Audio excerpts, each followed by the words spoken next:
Hello बच्चों। चलिए प्रश्न पढ़ते हैं। बच्चों बोला गया है एक वस्तु जिसका द्रव्यमान 16 किलोग्राम है पर एक बल चित्र अनुसार आरोपित है। यदि वस्तु विराम से गति प्रारंभ करती है तो t बराबर 10 सेकंड पर वस्तु का वेग है। पहला विकल्प है 100 मीटर पर सेकंड, दूसरा विकल्प है 49 मीटर प्रति सेकंड, तीसरा विकल्प है बच्चों दूसरा विकल्प है 50 मीटर प्रति सेकंड, तीसरा विकल्प है 49 मीटर प्रति सेकंड, चौथा विकल्प है 39 मीटर पर सेकंड। तो बच्चों यहाँ पर एक चित्र दिया गया है बल और समय के मध्य। तो बताना है बच्चों इसमें कि वेग क्या होगा 10 सेकंड पर।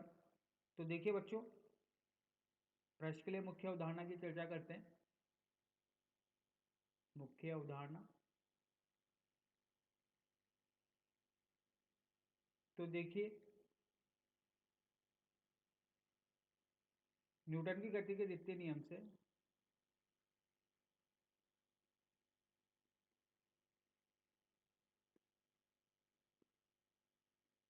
यह बताता है बच्चों, देखिए F बराबर m है। किसी भी m द्रव्यमान के पिंड पर यदि बल लगाकर F, तो उसमें त्वरण आता है बच्चों a के बराबर। तो बच्चों बल बराबर होता है द्रव्यमान गुणा त्वरण के। और अगर बच्चों ये त्वरण एक समान त्वरण है या बात की जाए नियत त्वरण है, तो इस स्थिति में बच्चों गति की समीकरण लागू की जा सकती है। v बराबर u धन एटी। दूसरी समीकरण होती है बच्चों s बराबर ut धन 1/2 एटी का वर्ग। तीसरी समीकरण होती है बच्चों v का वर्ग बराबर u का वर्ग धन 2as। तो आइए बच्चों इस मुख्य उदाहरण के आधार पर प्रश्न को हल करते हैं। बच्चों देखिए बच्चों, बोला गया है वेग का मान ज्ञात करना है बच्चों। तो दिए गए ग्राफ के चित्र के माध्यम से बच्चों पहले 5 सेकंड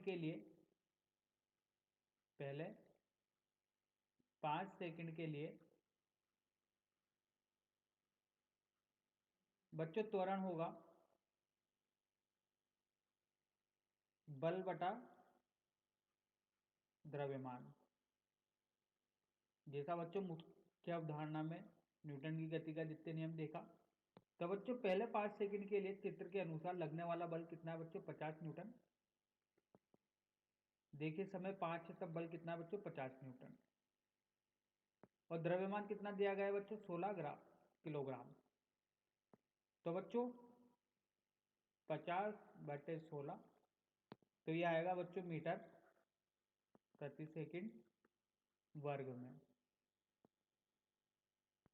तो बच्चों इस 5 सेकंड के लिए अगर वेग देखा जाए, वेग, तो बच्चों ये होगा v बराबर u धन एटी। तो बच्चों इसके लिए प्रारंभिक वेग विराम अवस्था से चालू हो रहा है, तो u का मान कितना हो गया? 0 हो गया। तो v बराबर होगा, a का मान है 50/16 गुणा 5। तो ये हल करने पर मिलता है 125/16 मीटर प्रति सेकंड। अब देखिए बच्चों 5 सेकंड पश्चात, या बोल सकते हैं बच्चों अगले 5 सेकंड बाद त्वरण का मान, तो बच्चों बल बटा द्रव्यमान। तो देखिए अगले 5 सेकंड जब 5 से 10 जा रहा होगा, तो बच्चों यहां पर बल होता है 75 न्यूटन का। तो 75/16 ये होगा बच्चों अपन का मीटर प्रति सेकंड वर्ग में त्वरण। यहाँ पर भी वर्ग लगाते हैं बच्चों, सॉरी बच्चों ये तो वेग है, यहाँ पर लगा चुके हैं अपन पहले से ही। तो बच्चों त्वरण का मान आ चुका है। अब देखते हैं t बराबर 10 सेकंड पर वेग। जब 5 सेकंड गुजर चुके होंगे तो कितना कुल समय हो गया होगा? 10 सेकंड। तो 10 सेकंड पर वेग कितना होगा बच्चों? पहली समीकरण का प्रयोग करके v बराबर u धन एटी इस स्थिति में बच्चों पहले 5 सेकंड के लिए जो वेग होगा वो इसके लिए प्रारंभिक वेग होगा।